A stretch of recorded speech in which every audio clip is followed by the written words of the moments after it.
Exodus chapter 31, beginning at verse 1. The Lord said to Moses, "See, I have called by name Bezaleel, the son of Uri, son of Hur, of the tribe of Judah. And I have filled him with the Spirit of God, with ability and intelligence, with knowledge and all craftsmanship, to devise artistic designs, to work in gold, silver, and bronze, in cutting stones for setting, and in carving wood, to work in every craft.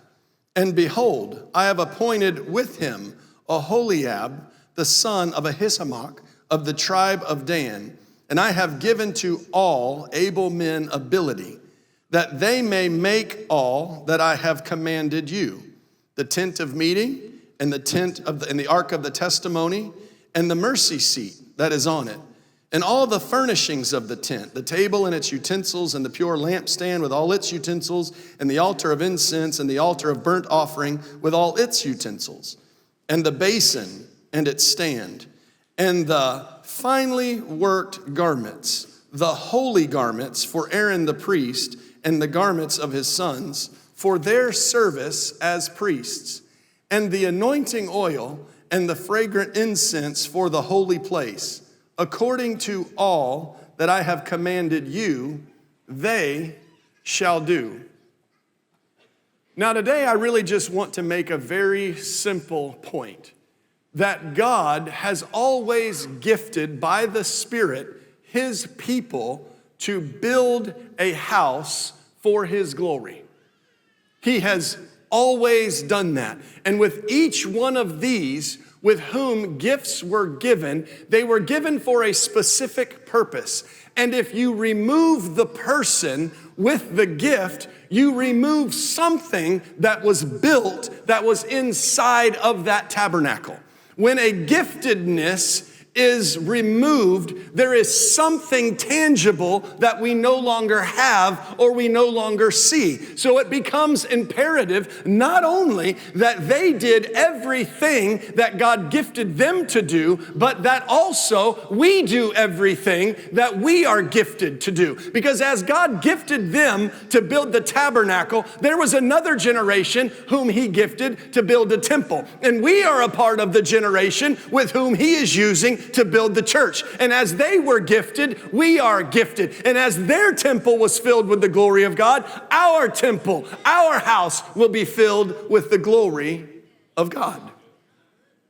Because this is exactly what we see. And if we go later, Exodus chapter 40 and verse 33, it said, "And so Moses finished the work."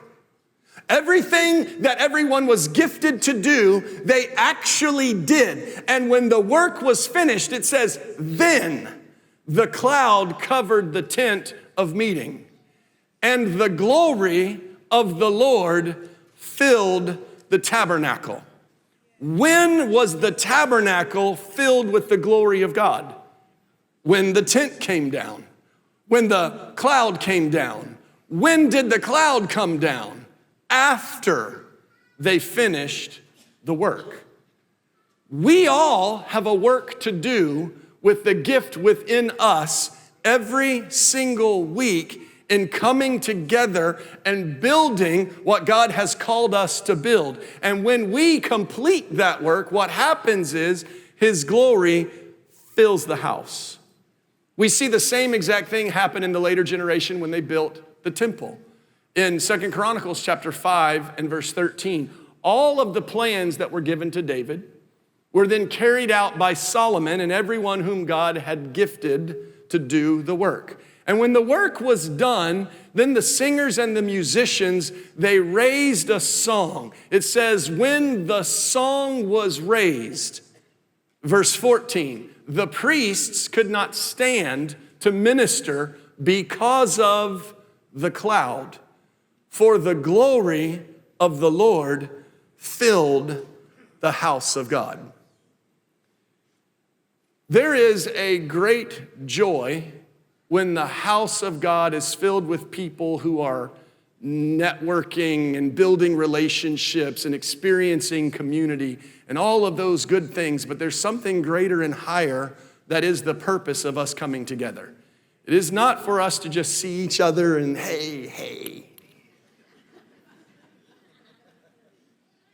It is that the glory of God might come and fill the house. It is that those of us who are all of us, useful in our giftedness, release that which is within us, and then the glory of God fills. It fills the house. We see this moment in the life of Jesus when he was hanging on the cross. I want us to make sure we have this picture complete. They built the tabernacle, and the glory filled the tabernacle. They built the temple, and the glory filled the temple. It was within the temple. And then Jesus on the cross, he said, "It is finished." The work was finished.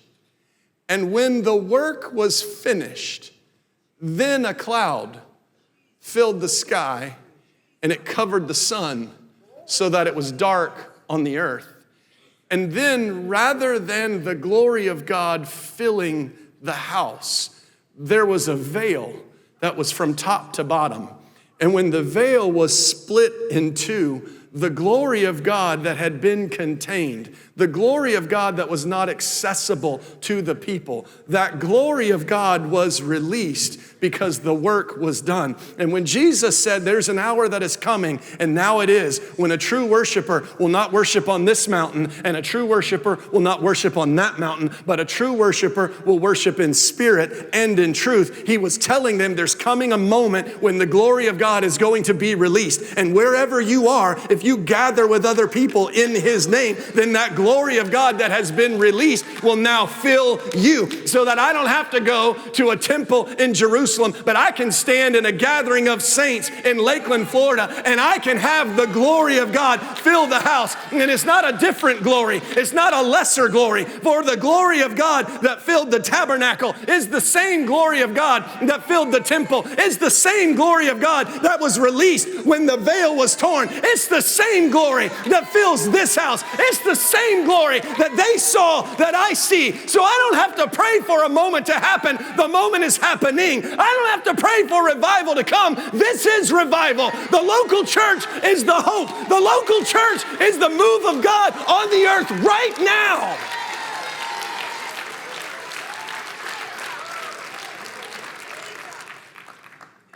And so we have this moment, though, of transition that was predicted.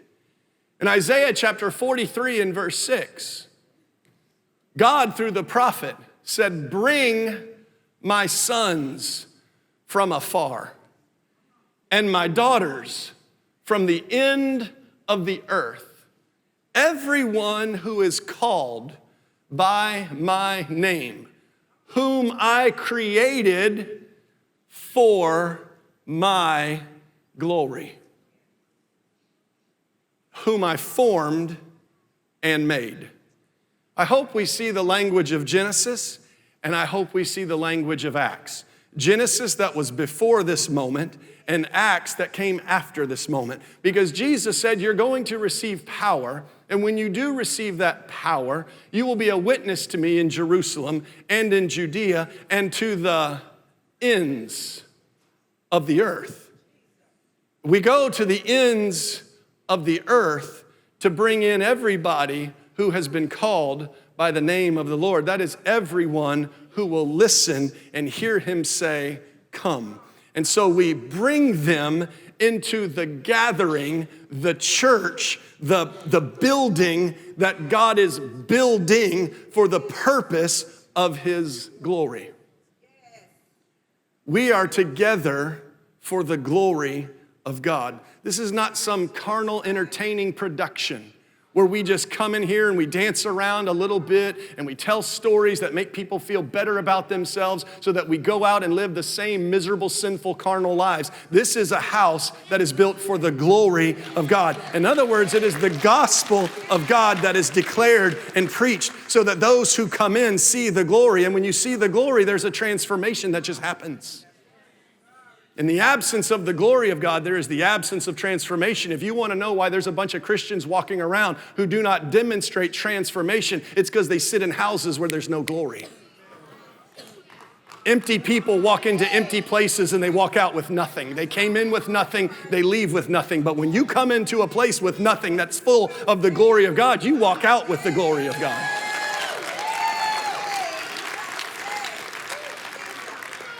So he said, I want you to bring them from the ends of the earth. And I love the Genesis language here. He says, everyone called by my name, whom I created for my glory. And then he goes into this language of being formed and being made. In Genesis, we see that it was the man who was formed, but it was the woman who was made. Who was formed and who was made, they were created for the glory of God. We might have different purposes. We might have unique roles, but there is something that is common to all of us who were made in the image of God, and that is we are filled with the glory of God.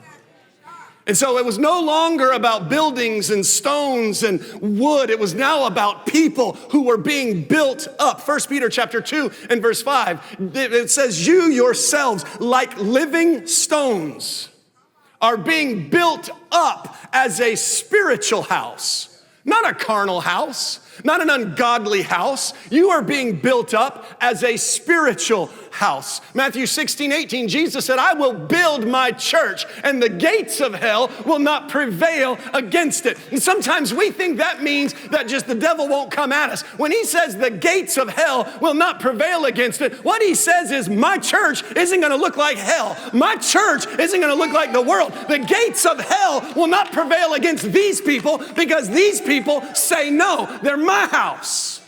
That's the house he said I'm building. And so when we look and we see that there were stones that were used and wood was used and they brought it from Lebanon. The cedars of Lebanon were brought in and they would build these massive lintels that would span from one space to the next. And then they'd keep on stacking all the materials to build the temple. He said, I want you to go get the materials from the end of the earth and bring them in. But he wasn't talking about stones and wood. He was talking about the people of God. People of God who are called by his name. People of God who are gifted not to just be brought in, but who are called to become builders. We're all called to be builders. We're all called to be useful in the house. And throughout the weeks, we've talked about our usefulness in the kingdom. I don't complain because I might be a piece of wood stretched between two columns of stone, because I serve a purpose of creating a gateway for people to walk in.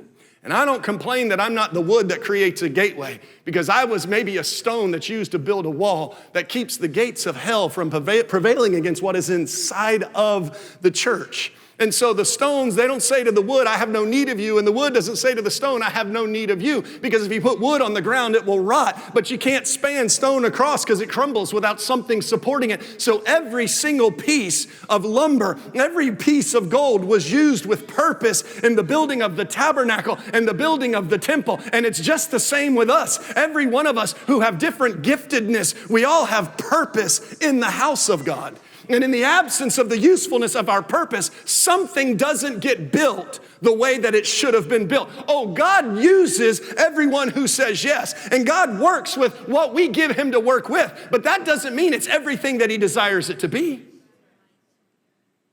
You have to say yes.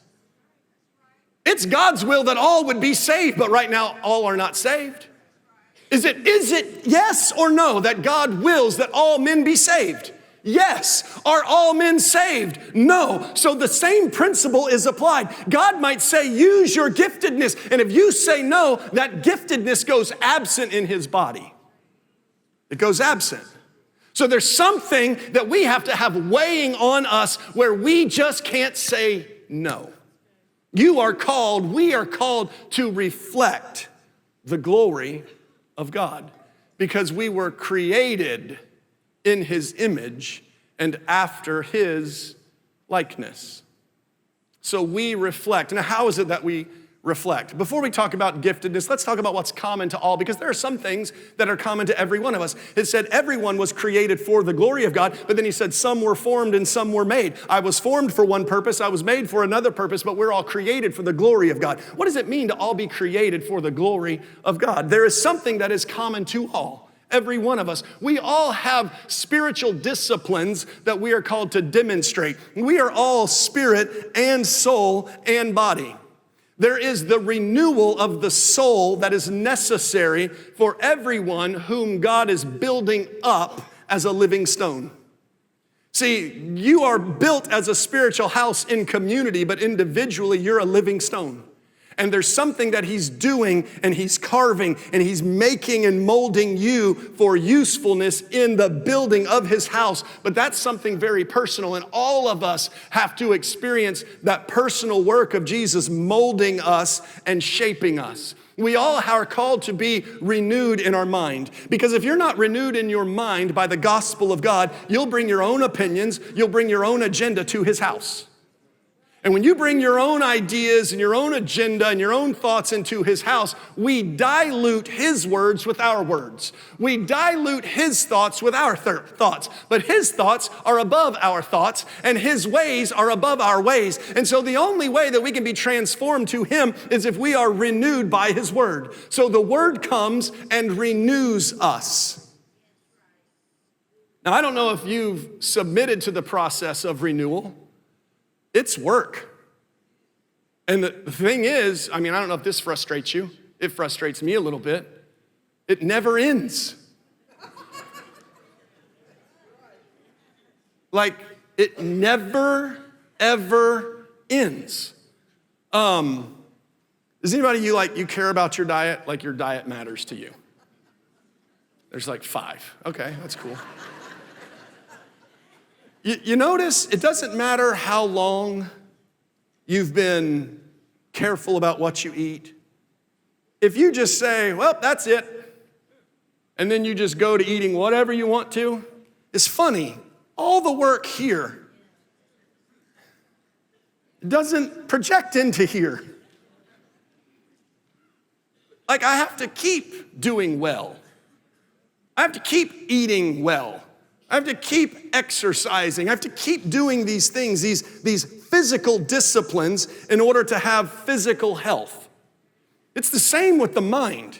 I can't just read the word on Monday and then fill my mind with trash on Tuesday or trash on Wednesday. No, I have to continually be being renewed by the word. I have to constantly fill myself with the word and live the word. I have to be, that's what renewal is. It's the flow of the word into my thoughts, transforming my thoughts. What about refreshing? Because this is hard work. I don't know how you are, but if all I do is renewal and I never experience refreshing, it gets exhausting. Now all of a sudden preaching feels like somebody's beating me up because I have no refreshing. It's just renewal, renewal, renewal, renewal. But what about this lifestyle of refreshing? That's a spiritual thing. Renewal is a soul thing. Refreshing is a spiritual thing. When he said, I will pray with my mind and I will pray with my spirit also. I will sing praise with my mind and I will sing praise with my spirit also. There is something to this prayer and this praise that is the releasing or the allowing what Jesus called were rivers of living water to flow through me. And from within me, these rushing rivers flow that actually refresh me. So in a season of prayer, I emerge refreshed, not depleted. In seasons of praise, I leave refreshed, not depleted. And so I might spend time in renewal and all excited only to step outside of the word and see this is a lot harder than I thought it was. This is far more complicated than I thought it was, and it can beat me down a little bit, and then I can step into this moment of prayer and praise, and there is a refreshing. And so when I function both in soul and in spirit with renewal and refreshing, there's something that is liberating about the Christian life. And it's something that's required of all of us. And the only thing that kind of frustrates this is this body of mine. What do I do with this? The body has to be reset. The soul is renewed. The spirit is refreshed. The body has to be reset. This is depicted best in baptism. I want you to think about this. We were told when we go out in the world and we preach the gospel that we are to baptize in the name of the Father and of the Son and of the Holy Spirit. Baptism is commanded of all of us, every single one of us. If you said yes to Jesus, you should be baptized. And so we have this picture of baptism where the body is put in water. Then the body is buried in the water. When you are buried, that means everything you were in the flesh dies. You are buried. In this moment, you are aligning with the crucifixion and death of Jesus. You die to sin. And then you are raised to new life. You weren't raised up to reach down into the water and grab the old life, step out of the water, and live the way you lived before you got in the water. You died to whatever was, and you are raised to whatever he says will be. And so in this, my body is reset. So I no longer am a slave to sin, but I am a slave to righteousness. I'm no longer following the world. Now I'm following the Spirit of God who is within me. And when I experience that reset, there is a lifestyle about me that is different than before. When my soul is renewed, my thoughts are different than before. When my spirit is refreshed, there is a joy and there is a peace that is present now that wasn't present before. And so in all of these facets, I am reflecting through reset, renewal, and refreshing. I am reflecting the image of God, Imago Dei. I look like him in the way that he created me to look. And so now though, is that it? Is the goal to just be saved and be happy? Saved, filled, happy. Is that the goal? For many, that's the lifestyle. But there's something greater.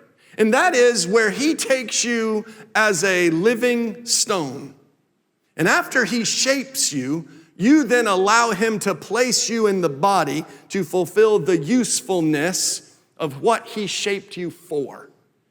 And this is the usefulness of the gift that he has given you.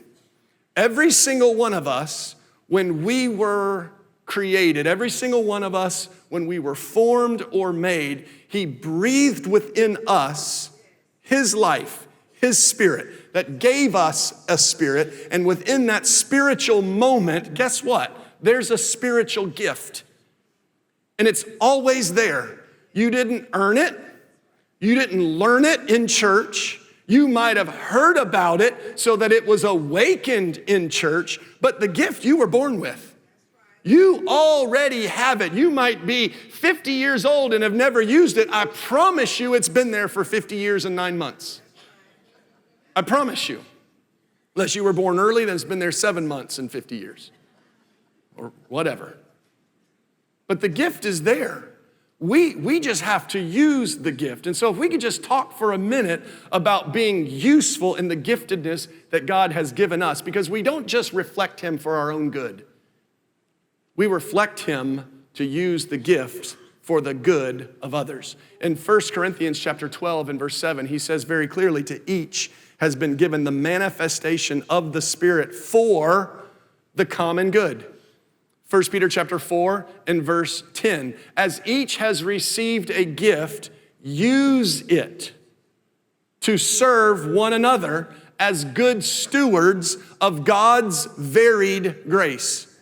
So now we're talking about the varied part, the part that you fulfill that might be different than the part that I fulfill. I was thankful this morning at the 9 o'clock service, it was raining. And there are people that are out there in people movers, and they're keeping people from getting wet. They're just out there serving people. What is that? That's a gift. Service is a gift. They're picking people up. They're bringing them to the house of God. I don't know how you are about germs or not germs. I'm not always a huge fan of grabbing doorknobs. And I think it's pretty cool that somebody was willing to stand there, open a door for me, and let me in so I didn't have to touch anything.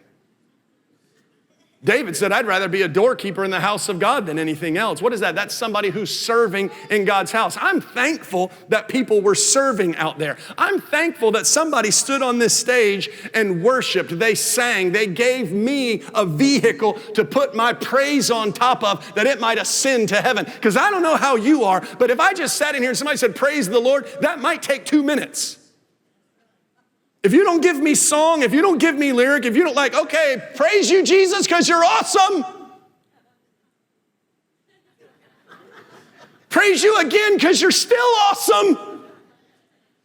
Like, I'm thankful that they sing songs that give me lyric that I can put my praise on top of so I can give him all the glory that is due his name on this day. And I'm really thankful. I mean, singers are cool, but I'm really thankful that people get back here and play because I like singing to be on top of music. I like music. I like the guitars jamming back there. I like the drums just banging. I like that stuff when they hit those power chords on the piano. It moves me. I like it. I'm glad they are willing to do what they do. I'm also glad that somebody in the back that you never even get to see, who's just sitting on a computer like this, is throwing lyrics up on the screen. Because if they didn't put the lyrics up, I don't know how you are, I'd have no idea what they're singing. And they could sing a song this week and they could come back and sing it next week and I still wouldn't know the lyrics. So I'm thankful that they put the words on there so that I know what to sing.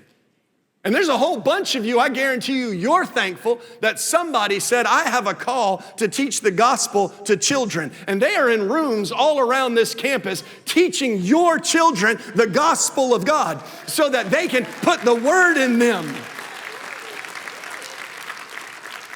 I'm thankful for all the gifts of the body that are useful in his house. I'm thankful for this. And every single one of those gifts are a unique demonstration of the fullness of who Jesus was by the power of the Holy Spirit. So let's look at it like this. In John chapter 3 and verse 34, it said, Jesus, whom was sent from God, who utters the words of God, for he gives the Spirit without measure.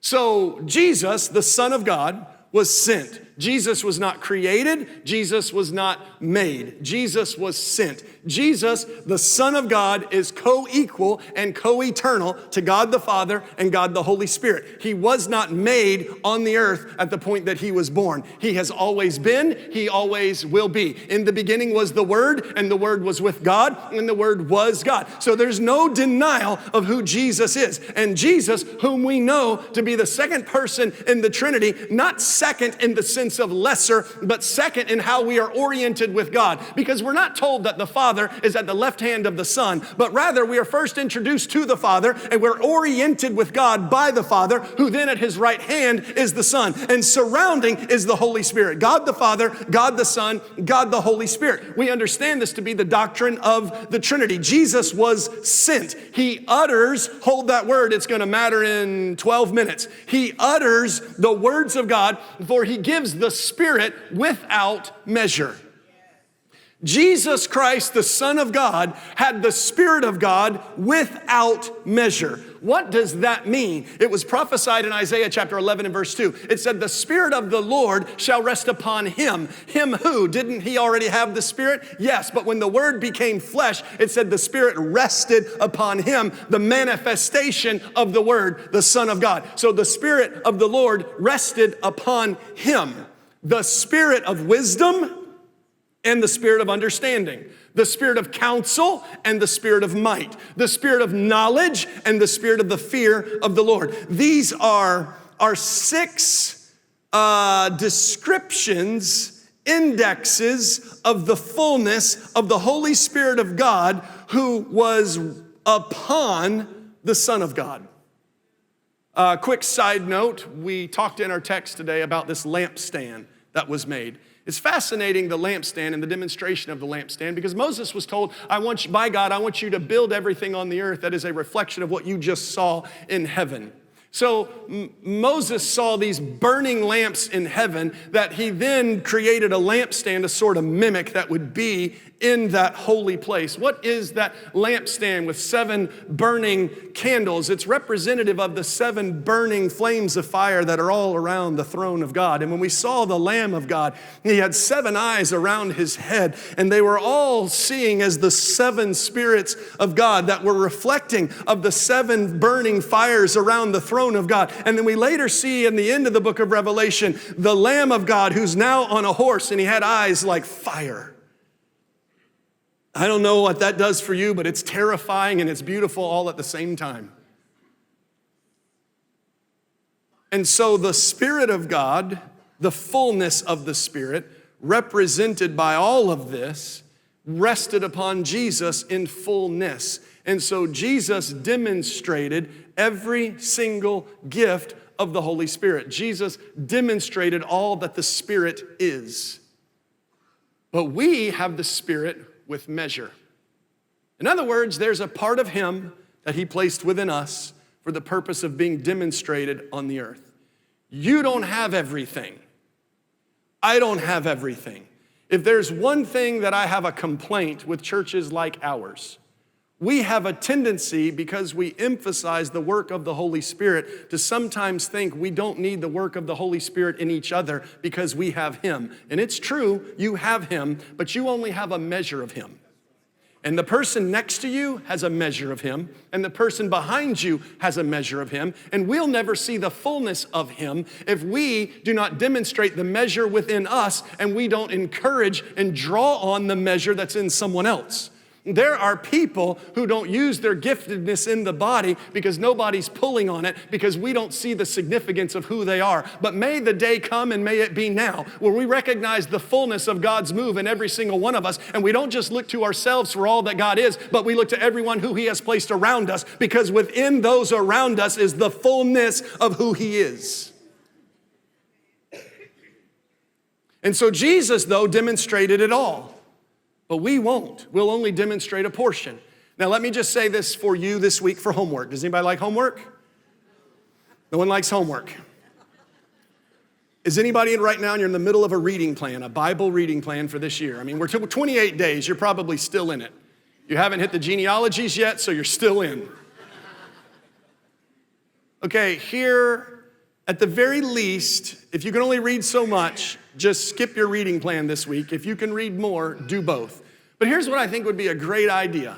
Go through Matthew, Mark, Luke, and John, and would you see all the things that Jesus was saying and doing? You can just, it may be a quick reference, just look for the red in your Bible. When you see the red, read around it. A few verses before, a few verses after, give you the idea. Skip black, black, black, black, black, red, stop again.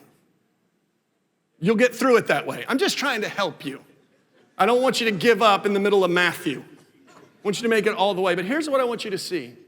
You're going to see your heart wake up when Jesus is doing something that is demonstrating a gift in you that you're supposed to be reflecting. Like some of you, that you have a gift of like acts of service or acts of mercy. You just have a very Samaritan nature about you, if I can say it that way.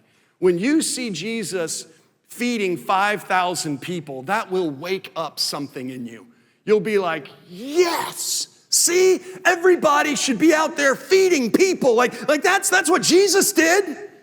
Yes, but he did a bunch of other stuff too. Yeah, but that's all that matters. Yes, to you and your gift. And you let those words run deep and stir up that gift in you. And there are some others of you that you'll hit this moment where Jesus like healed somebody. And like, see, this is everything. It's all about Jesus healing, working miracles. That is something Jesus did, but he did other stuff as well. Like I read the feeding the 5,000, I think that's pretty cool. At least they didn't have to go home. It doesn't like, whatever. I'm just being, I know I'm not supposed to, okay. Let me say the preacher statement. It's all awesome, it all excites me. Now the transparent statement. It doesn't all excite me the same way. And there are things that I read Jesus did that I know I need to demonstrate a measure of, but that's not my giftedness. Then I'll read where he took the scroll of Isaiah and he opened it up to the place where it was written, "The Spirit of the Lord is upon me because he has anointed me to preach the gospel." And all of a sudden there's something on the inside that lights up. Jesus, the preacher. Jesus, the one who commanded us to take this gospel to every living person. There's something about Jesus, the preacher, that's exciting to me. You may look at that and say, that's cool. Let me see the miracles. Right? Why? Because there's a gift in you. And you should be constantly in those spaces in the Word that are waking up that gift in you. Because when that gift in you is awakened, and the gift in me is awakened, and the gift back there is awakened, all of a sudden the full measure of the Spirit of God is actually in the house. And so we don't just hear preaching, and we don't just see healing, and we don't just experience miracles, and we don't just feed people, and we don't just lead people, and we don't just give, but we do all of it. And all of it is the fullness of the full measure of the Spirit of God. And so now when we use this, when we're active in this way, we see now God move in a way that usually we just pray for but never see. Sometimes we are praying for stuff when God is just saying, it's in you, just do it. We're wanting God to demonstrate your glory. And he says, my glory's already in you. I'm just waiting on you to release it. My glory has been in you for decades, and I'm just waiting on you to demonstrate my likeness that you are called to reflect. So we see this in Ephesians chapter 4 and verse 7.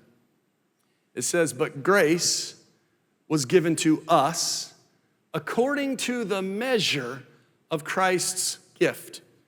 So Jesus had the fullness, and then to us, he gave a measure.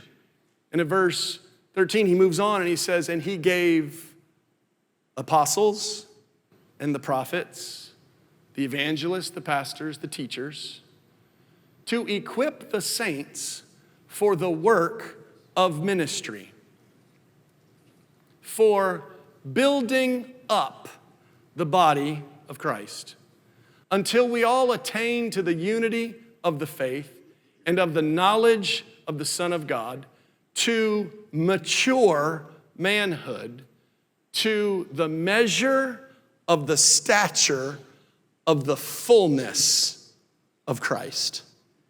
Like, we're all called to the unity of the faith. For us to be as one in faith, that means that we have to participate in the renewal process. What happens a lot of times, I don't know if you've noticed this. This is the, if I could complain a little bit, this is the modern version of unity. Everybody ignore the thing that's different about you, and everybody come together and talk about the one or two things that everybody agrees with, and ignore the 1,800 things that we're all wrong about. That's not unity. There's nothing unifying about that. It's just a boring conversation where no one's talking about what they really want to talk about. Why? Because we can only talk about the stuff that we agree on, which is usually little. What is real unity? What is the unity of the faith? It is where I spend time in the Word and you spend time in the Word, and we take our ideas and they literally are subverted to His ideas. And so now I'm saying, I want Jesus and everything that He says. And when you say, I want Jesus and everything that He says, and we all come together, we're unified in the gospel. We're not unified by our opinions. We're not identified by our ideas, but we come together as one because of the gospel. That's the goal, until we all come to the unity of the faith. And he said, for building up, Shawn, but didn't he say for building up the body of Christ? Yes. And the way that most of us interpret that is somebody's supposed to affirm me. No, build me up. No, you have no idea what that phrase means. It's not about building you up, making you feel better. It's about Him taking us and shaping us and placing us. He's building us up. Like, have you ever been to a construction site? There's this thing called a dumpster at every construction site. You know what the dumpster is? That's where everything that was wasteful, everything that was unnecessary for the building of the building was discarded. And so you take a 2x4 and you cut off the garbage and you cut off what's not necessary and you use now what is left to be used in the building of the building. Or you take the block and you knock off the corner and you turn it, or you cut the tile, or you do whatever is necessary. You dig the hole and remove the excess dirt. You get rid of all the stuff that isn't necessary for the building. That is what building us up means. It is getting rid of what we don't need so that we're all coming together with what he's called us to be. That's building up the body of Christ. And then here's the thing that's absolutely beautiful, though. That's what mature manhood is. What does that mean? That's the reflection of who he is. And so now suddenly we're being built up into the measure of the stature of the fullness of him. And what is the purpose of that fullness? All the way back to the beginning of our text. What was the purpose of it? For the glory of the Lord to fill the house. When they finished the work, the glory filled the tabernacle. When they finished the work, the glory filled the temple.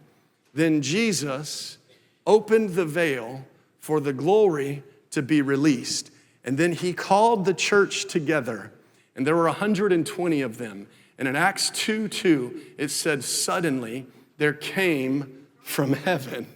And remember, the cloud came first. Suddenly there came from heaven the sound of a mighty rushing wind, and it filled the entire house where they were sitting, and it appeared to them, divided tongues like fire, and it rested upon each one of them. And they were all, every single one of them, they were all, and they were all. Why were they all filled? Because in Acts 1, it said that they were all together in one place doing the thing that Jesus called them to do. He said, I want you to go sit in Jerusalem, and I want you to wait. They weren't wandering around Jerusalem. They were all gathered in Jerusalem. They weren't all arguing about what was going on. They were praying for the fulfillment of the Father. They were all together in one accord. There was a unified mindedness because they had renewed their soul with the command of God. And so in this moment of renewed mindedness, gathered in the place where he told them to gather, suddenly there was a cloud that came and descended upon the house. And then the fire of God rested on every one of them. And they all spoke with tongues. Here comes that word I promised 12 minutes ago. They all spoke with tongues as the Spirit gave them utterance. When you release that which is on the inside of you, there is an utterance that is birthed by the Spirit of God. And when you release that utterance that is birthed by the Spirit of God, there is a glory of God that fills the house, a matchless glory of God. And when the glory fills the house, suddenly there is a manifestation. I don't want us to miss this because he talked about in 1 Corinthians 12, there was a manifestation of gifts. But in Romans 12, he talked about there were gifts that were to be used. And so every one of us, we have gifts that are to be used. When we use those gifts at our will, you can choose to serve. You can choose to lead. You can choose to give. You can choose to do acts of mercy. You can choose to teach. When you use your giftedness according to your will, the glory of God that is within you is then released into the room. But he made us a promise. He said there will also be a manifestation. And so when the glory that is within is released, there is a glory from above that comes from the throne of God. And when the glory comes down and it matches the glory that is from within, there is a manifestation. And the manifestation of the Spirit is miracles and healing and wisdom and knowledge and tongues and interpretation of tongues and prophecy and discerning of spirits. And we're all praying that God would move. And he's saying, you move first. You move first. You draw near to me and I will draw near to you. You take the glory that is within you and you release it, and I'll let my glory come down because I'm looking for a people who will worship me.